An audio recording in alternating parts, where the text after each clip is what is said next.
नमस्कार दोस्तों, झाबुआ लाइव में आपका स्वागत है। थानला नगर में ऑक्सीजन प्लांट लगभग लगकर तैयार हो चुका है। 1 या 2 दिन में इसका शुभारंभ भी हो जाएगा। ऑक्सीजन प्लांट जिसकी बहुत अधिक आवश्यकता थी इस कोविड के दौर में, इस कोविड की दूसरी और भयावह लहर में। कोविड के लिए व्यापारियों ने सहयोग कर, प्रशासन का सहयोग कर ऑक्सीजन प्लांट को खड़ा कर दिया है, लगा दिया है। मात्र 22 दिनों के इस जन सहयोग के दौर में इसको तैयार कर दिया है। आइए जानते हैं किस तरह से ऑक्सीजन प्लांट को 22 दिनों में खड़ा करा गया है।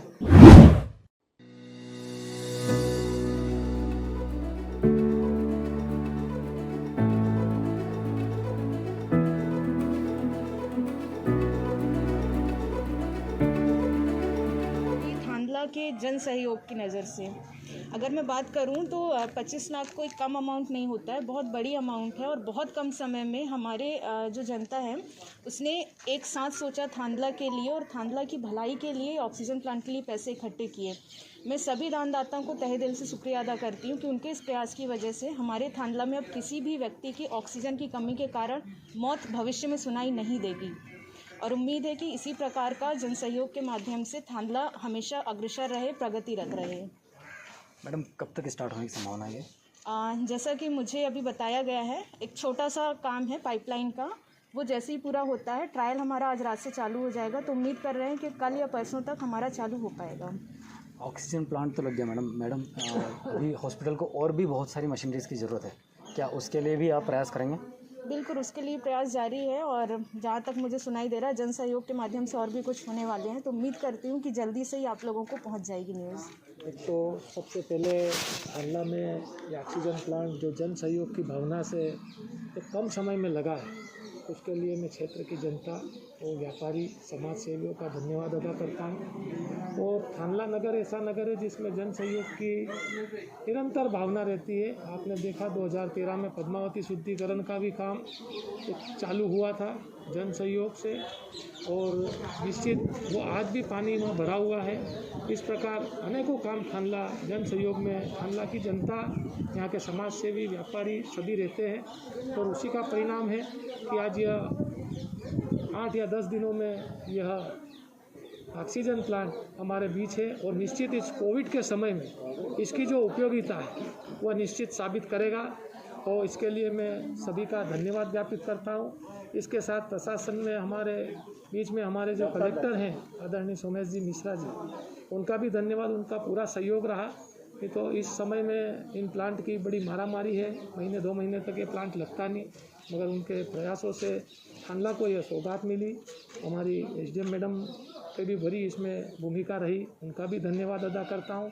और यह मैं कहूँगा कि एक प्लांट तो एक ऑक्सीजन की पूर्ति के लिए है, मगर थानला अस्पताल को एक उत्कृष्ट अस्पताल बनाने के लिए, क्योंकि हमारे यहाँ जो मरीज आते हैं निश्चित उनको दाहोद, इंदौर या बाहर जाना पड़ता है, उसको बंद करने के लिए, इसको एक अच्छा अस्पताल बनाने के लिए हमारे सांसद महोदय ने भी एक्सरे मशीन के लिए बोला है। निश्चित बहुत जल्दी उनकी हमारी यह मांग पूरी होगी।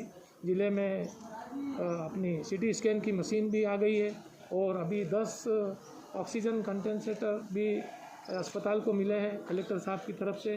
निश्चित ये अस्पताल आगे बढ़ रहा है, और जो संसाधन है जन सहयोग से अपेक्षा होगी, तो जिस प्रकार यह आवाज़ दी हमने और लोग इकट्ठे हुए, और भी साधन है, मॉनिटर है, ईसीजी मशीन है, या उन्नत साधन है हॉस्पिटल के, वो निश्चित यहाँ पूर्ति की आवश्यकता है कि यहाँ का पेशेंट का पूरा इलाज यहीं हो जाए। और डॉक्टरों की भी कमी है, उसकी भी हम मांग करेंगे। निश्चित पूरा हम यूँ कहें कि सरकार, प्रशासन, शासन और जनता यहाँ साथ होकर इस जन सहयोग के माध्यम से थानला के अस्पताल को, ताकि पूरे क्षेत्र की जनता, थानला अंचल की जनता इसका लाभ ले। और जन सहयोग की इस भावना के लिए सभी को पुनः बहुत बहुत धन्यवाद। देखिए, शुरू में जो कोविड जब चालू हुआ है तब से हम ये देख रहे हैं कि बहुत सारे, जैसे कोविड के 35% पेशेंट तो जनरली एक माइल्ड फ्लू टाइप का सिम्टम है, उससे रिकवर हो रहे हैं सेल्फ आइसोलेशन और उससे। लेकिन कुछ पेशेंट में जिनमें हॉस्पिटलाइजेशन की आवश्यकता होती है, ऐसे पेशेंट जिनका सेचुरेशन ड्रॉप होता है, वैसे पेशेंट को हॉस्पिटलाइज करके ट्रीटमेंट देना होता है। अब जब नंबर ऑफ़ पेशेंट्स बढ़ते हैं उस टाइम बीच में जब हमारे पास काफ़ी पेशेंट्स आ रहे थे, उस टाइम लिमिटेड ऑक्सीजन सिलेंडर थे, तो क्या होता है कि एक सिलेंडर अगर कंटिन्यूस अगर किसी को 5 लीटर पर मिनट के स्पीड से देना पड़ता था तो वो सिलेंडर 1 आध घंटे में ख़त्म हो जाता है। ऐसे पेशेंट अगर 3, 4, 5 पेशेंट है तो हमारे पास 9, 10 सिलेंडर थे जी, वो खाली हो जाते थे। तो उसकी आवश्यकता को देखते हुए जैसे पेशेंट, क्योंकि अब दूसरी जगह भी इतना रश होने, पेशेंट लोड बढ़ने से दूसरी जगह बेड की अवेलेबिलिटी नहीं होती थी, पेशेंट इधर उधर घूम रहे थे। और सिर्फ सेचुरेशन कम है, बाकी चीज़ें स्टेबल है, तो वैसे पेशेंट्स को हम यहाँ अब इस प्लांट की, अगर प्लांट लगने से कम हमारे पास ये फैसिलिटी है कि इमीडिएटली कोई भी पेशेंट अगर हमारे पास कोविड का आता है जिसका सेचुरेशन कम है तो तत्काल उसको एकदम रेफ़र करने की ज़रूरत नहीं होगी। हम उसको यहाँ पे आराम से रख सकते हैं, स्टेबलाइज कर सकते हैं। अगर उसका सेचुरेशन बढ़ जाता है तो उसको फिर भेजने की भी ज़रूरत नहीं है।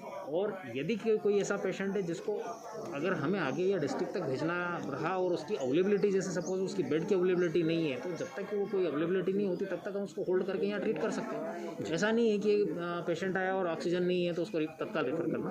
तो कम से कम ये फैसिलिटी शुरू होने से, क्योंकि जो प्रोटोकॉल है, नेशनल जो प्रोटोकॉल है ट्रीटमेंट का, वो तो almost it is standard protocol है, तो वो उसी को फॉलो करना है हमको भी रहता मेन एक ऑक्सीजन पैरामीटर का। तो वो फैसिलिटी इससे होने से ये है कि हम सभी पेशेंट को रेफ़र करने की ज़रूरत नहीं होगी। और कुछ पेशेंट्स हमने एडमिट किए हैं या एडमिट करके भी डिस्चार्ज किए हैं जिनका सिचुएशन काफ़ी कम था लेकिन वो रिकवर हो गए। तो ये इस हॉस्पिटल के लिए बहुत बड़ा वो है, क्योंकि आज अभी कोविड का टाइम है, ठीक है, लेकिन आगे भी इन फ्यूचर भी हमारे पास ये 30 बेड पे ऑक्सीजन है, सेंट्रल लाइन डली हुई है, तो वो पेशेंट की फैसिलिटी तो हमेशा के लिए हो गई। ये जैसे सपोज कार्डियक पेशेंट है, कोई आता है, कोई कार्डियक पेशेंट है, तो डेफिनेटली उसको भी ऑक्सीजन की आवश्यकता रहती है। दूसरा, सांस की बीमारियों संबंधी जो मरीज आते हैं हमारे पास, अस्थमा वाले आते हैं, है ना, तो उन मरीजों को भी ऑक्सीजन की आवश्यकता होती है, वो भी उसमें तो वो तो सतत उनको आवश्यकता होती है। ऐसे पेशेंट्स के लिए भी आगे काम आएगा। तो ये निहायत ही बहुत अति आवश्यक चीज़ है और ऐसी फैसिलिटी हॉस्पिटल में होती है। तो ये अभी जैसे हॉस्पिटल के लिए, क्योंकि चूँकि पेशेंट्स अभी जैसे लोड बढ़ता है, तो अब जैसे मल्टीपैरा मॉनिटर अगर हमारे पास रहता है, मल्टीपैरा वगैरह मॉनिटर वगैरह, तो ये थोड़ा सा उपयोगी हो जाता है मॉनिटरिंग वगैरह पर्पस से पेशेंट्स की। बाकी वैसे तो चल ही रहा है। बाकी अब जैसे एक एक्सरे मशीन की थी कि हमने वो की हुई है, डिमांड की हुई है डिजिटल एक्सरे मशीन, क्योंकि एक्सरे मशीन यहाँ काफ़ी पुरानी है, वो कई सालों से चल रही है, तो वो अब उतना उसका एक्सपोजर वगैरह और वो नहीं हो पाता, तो डिजिटल की एक मांग की गई है, तो उस समय शायद प्रोवाइड होगी हमको। तो मेरा एक ही निवेदन है कि ये हॉस्पिटल जो पेशेंट यहाँ आता है 80 के नीचे हो, 70 के नीचे हो, यहाँ का स्टाफ उस पेशेंट को ले और उसको कोविड ठीक करे, उसको संतुष्ट करके यहाँ से भेजे, तो ये ऑक्सीजन प्लांट पूरा वसूल हो जाएगा। व्यापारी ने ये सोचकर, हर व्यापारी ने, हर आम नागरिक ने इसमें सहयोग दिया है। उनकी एक ही मानसिकता है कि यहाँ कोविड का पेशेंट जो भी आए, चाहे उसका ऑक्सीजन कितना भी डाउन हो, उसको यहाँ एक्सेप्ट करे, रेफ़र नहीं करे और उसका ट्रीटमेंट करे। सबसे पहले आपको मेरा सादा नमस्कार। हमारे थानला के व्यापारी भाइयों ने जो हमें थानला के लिए, इस ग्रामीण क्षेत्र के लिए अच्छी एक स्वागत दी है, हमारे व्यापारी भाइयों का मैं अध्यक्ष के नाते उन्हें तहे दिल से स्वागत, अभिनंदन करता हूं। उन्होंने हमें आम गरीब, पिछड़ा, ओबीसी जाति, पिछड़ा अन्य जाति के लिए इन्होंने अपने सहयोग से इस थानला हॉस्पिटल को एक ऑक्सीजन प्लांट दिया है। ऑक्सीजन का प्लांट है, इस प्रकार से कोई बातचीत चल रही थी। इस बीच हमने गौतम ग्रुप पेटलावत से संपर्क किया जो ये प्लांट बुलवा चुके थे, जिसके बारे में मैंने हमारे किराना एसोसिएशन के अध्यक्ष अनिल भाई बंसाली और विश्वास जी सोनी जिले के उपाध्यक्ष, इन दोनों से चर्चा की थी। और 19 अप्रैल से अनिल भाई ने तो एक घोषणा कर दी थी कि मेरे परिवार की तरफ से 1 लाख रुपए यदि है काम होता है तो। उसके बाद सोशल मीडिया और इसके माध्यम से सभी से व्यापारियों से मदद मांगी गई। और ये जो प्राण वायु जो है ये इस ज़िले के लिए और थानला तहसील के लिए बहुत ज़रूरी होगी। इसका व्यापारी का नहीं, इसमें थानला की पूरी जनता ने इसमें सहयोग करा है। इसमें व्यापारी भी शामिल है, कर्मचारी भी शामिल है, आम आदमी भी शामिल है। हर व्यक्ति ने अपने हिसाब से इसमें सहयोग करा है। तो इसमें सिर्फ व्यापारी ही शामिल नहीं है, इसमें पूरी थानला की जनता शामिल है। 25,000 जो जनसंख्या है, तो उसमें हर एक व्यक्ति का इसमें सहयोग है।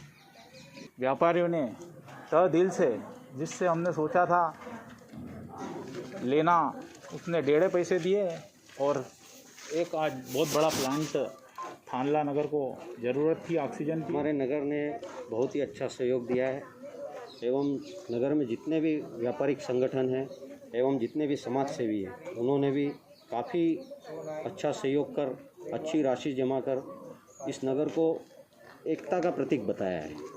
बिल्डिंग मटेरियल एसोसिएशन की तरफ से सभी ने मिलकर एक सहयोग राशि दी है और आगे भी जब भी कोई ऐसे कार्य के लिए हमें सूचना मिलेगी हम इसके लिए तैयार रहेंगे ताकि थानला की कोई भी अच्छी योजना के लिए हम कार्य कर सकें। जन सहयोग से तो हुआ है ये विद इन वीक ये सभी हो गया, इतना पेमेंट इकट्ठा हो गया।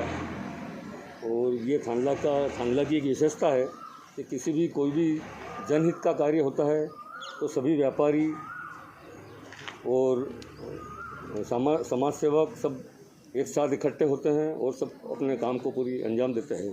थानला नगर को बहुत कम समय में एक ऑक्सीजन प्लांट की सौगात मिली है। इस प्लांट से थानला नगर तो लाभान्वित होगा ही होगा, इससे आसपास का क्षेत्र को भी बहुत अधिक लाभ होगा, जिससे पेशेंट की मृत्यु दर कम हो जाएगी। थानला युवा और उद्यमी दोनों ही यहाँ के अस्पताल में जो भी आवश्यकता होती है कोविड के अलावा भी अन्य कुछ सामग्री की, तो उसके लिए हमेशा आगे तत्पर रहेंगे। उन सभी युवाओं का और समाज सेवियों का बहुत बहुत आभार व्यक्त करता हूँ जिन्होंने इस महामारी में अपना योगदान दिया और जो भी राशि दान दी है उन सभी को बहुत बहुत धन्यवाद। और ये हमारे लिए बहुत खुशी की बात है कि थानला नगर में ऑक्सीजन प्लांट लगकर तैयार हो गया है। तो आपने सुना थानला नगर के समस्त व्यापारियों को, प्रशासन को और डॉक्टर्स को किस तरह से ऑक्सीजन प्लांट लगाया गया, किस तरह से यह उपयोगी रहेगा। आने वाले समय में भी नगर को और हॉस्पिटल को अन्य मशीनरी की, संयंत्र की ज़रूरत रहेगी और व्यापारी भी उसके लिए तैयार हैं, प्रशासन भी उसके लिए मेहनत करेगा। झाबुआ लाइव के लिए थानला से रितेश गुप्ता।